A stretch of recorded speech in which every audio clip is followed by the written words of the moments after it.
Olá, colegas de setup, colegas do grupo Águas e Água e Litro a Litro.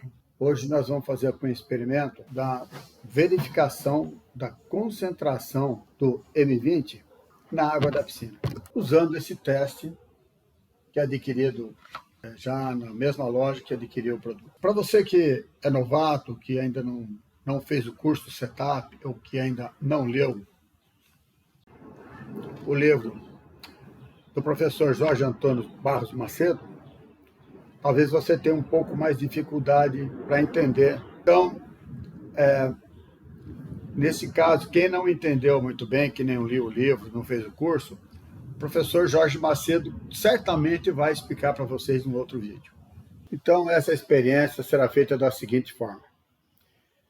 Temos aqui uma solução diluída a 1% do M20. Essa solução, cada gota, em 250 ml de água de piscina, representam 2 miligramas por litro, ou 2 ppm, em cada metro cúbico. Se você fez o curso, você leu o livro, você já entendeu, né, a concentração.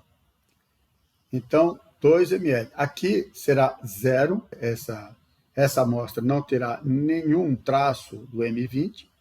Aqui nós teremos o que representa na piscina 10 ml por litro, 14, 20, que é a recomendação já do fabricante, e aqui a recomendação máxima. Feita essa experiência, nós faremos depois uma outra experiência com outro tipo de água, ok? Tudo isso no próximo vídeo.